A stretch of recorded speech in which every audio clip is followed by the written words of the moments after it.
good to go. Today we gather around to pay our respects to someone who has greatly impacted the lives of many. James Randolph Scott was the son of the late James and Laverna Scott. He is survived by one brother, Terry Scott. He is also survived by his two loving daughters, Kim Scott Miller and Kelly Scott Sowards. My papa had a special love for his grandchildren, making us the center of his world. His grandchildren, PJ, Randy, Scotty, and I, can all agree that he had a special kind of love to show to us that others did not.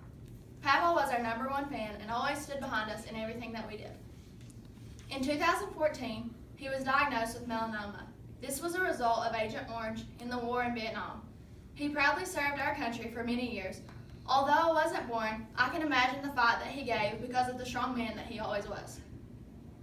Even after his diagnosis, he remained strong and gave cancer a run for its money. My papa was the definition of a man of God. He attended church anytime the doors were open. He submitted his life to God and served him fully. He was also an amazing witness. On top of that, he praised God for allowing him to make it through several heart attacks, the Vietnam War, and stage 4 cancer.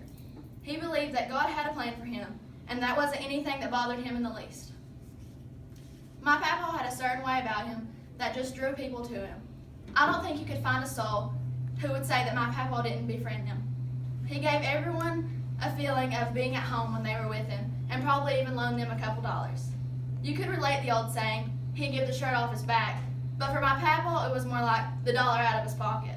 I can recall him saying to me one time, "If I ever hand you money, you better take it, because if I didn't want to give it, I wouldn't be doing it." He was always trying to help people, not only financially, but in any way possible. One of the most admirable things I've ever witnessed my papa do was becoming the caretaker of my mama after she had a life-altering stroke in 2009. He taught her how to speak again, helped her to learn how to use a fork, and how to cook again. The patience he showed was so incredible that it made me want to find a man just like my papa. She never learned how to do her makeup and hair again, so for years after, he would do her hair and makeup every single day before they went out. As I was thinking of a word that I could use to represent my papa and the life that he lived, I really struggled to find a word that gave him enough praise. However, one word constantly ran through my head, and that word was faithful.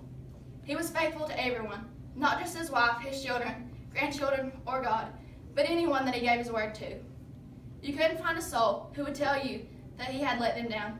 He just wasn't one for that. He was always faithful. As we look back on the wonderful life he lived, we should celebrate the going home of his soul. He is now where he wants to be with God. He is rejoicing with all of his lost loved ones, now and forever.